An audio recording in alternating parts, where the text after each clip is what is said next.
भील की लड़की सेवरी थी। लेकिन जरा आप लोग बात के समझ ले, राजा सोयर मर अपने बिटिया का विवाह कर दिए और बेटी की शादी हुई, विदाई हुई। और जब विदाई हुई बाबूजी तो आधे रास्ता में डोली को कहार लोग रोक दिए।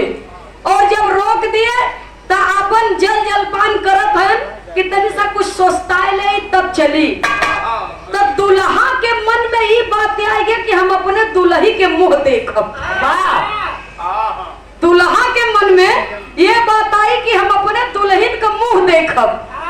तो जाए के बाबूजी डोली का पर्दा उठाए के, वो हारा उठाए के, जब दुल्हन के अपने घूंघट उठावत बा आधे रास्ते में,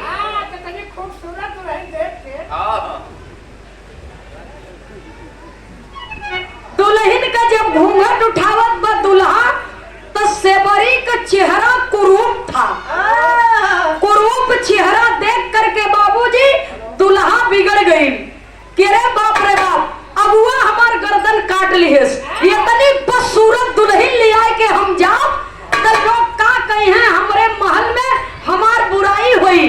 जब इतना बात सुना बाबूजी तो राजकुमार सेवरी का हाथ पकड़ करके, कलाई पकड़ करके डोली से खींच करके बाहर कर दिया। और सारा गहना गुड़िया धन दौलत लै के और दुल्हन के वही बीचों बीच जंगल में छोड़ के बाराती लिवा करके चला गया। अब सेवरी बेचारी वो जंगल में रोवत है। तो कोल भील परिवार के लोग लकड़ी काट करके जा रहे थे और रास्ता में सेवरी के रोवत देखे। अब यहाँ से कोल भील के बिटिया बनत है। तो रास्ता में जब सेवरा के रोवत देखे बाबूजी तो वो लोग कहे बिटिया काहे रोवत हो। रोए रोए के सेवरी सारी बात बतावत है। तो कहे तू हमार बिटिया, हम तुम्हार पिता, आज के बाद तू हमारे घरे चला। लिवा करके गए दोनों प्राणी, धीरे धीरे समय बीता। तो अब वो कोल भील भी सोचे लगे कि बिटिया का विवाह कर देवे के चाहिए। और जब सेवरी के बारात सच के आई तो 500 बकरा दरवाजे पर बांधा गए। तो सेवरी के नजर पड़ी तो अपने सखी से बोलाई के कहत है कि बतावा ये बकरा काहे बांधा गए। सखी कहे खई है बराती तब जाबू ससुरारी। तोहार बारात तोहरे दुआरे आई बाटे, यही बकरा के काट के गोश्त बनावा जाए। कोल भील के बिरादरी में हूँ, यहाँ यह स्वागत होता। अब ये कुल बकरा का मांस काट के गोश्त बनावा जाए और यही से तोहरे बारातियन के भोजन करावा जाए, तब तू विदा हो के ससुरे जाबो।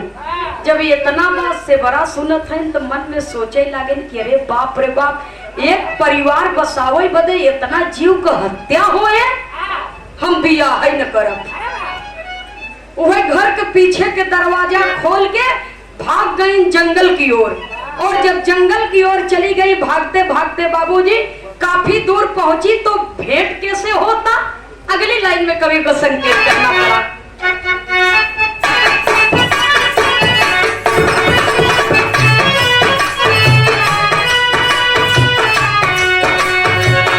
रिसीवर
तो मतंग ऋषि गुरु के रूप में मिले और इस जगह पर बाबूजी मतंग ऋषि के आश्रम पर सेबरी रहने लगी। और मतंग ऋषि ने कहा कि बेटी एक दिन स्वयं भगवान आएंगे, तुम्हें दर्शन देंगे। जिस भगवान के आस में तुम बचपन से लगी हो, जिस भगवान के दर्शन के आस में तुम्हारी दो बार जिंदगी बसने वाली थी, परिवार बसने वाला था, लेकिन एक बार तुम्हारा पति छोड़ दिया और दूसरी बार तुम परिवार छोड़ करके चली आई। तो जिस भगवान के लिए तुम भटक रही हो, एक दिन उस भगवान को तुम्हारे पास, तुम्हारे दरवाजे पर आना पड़ेगा।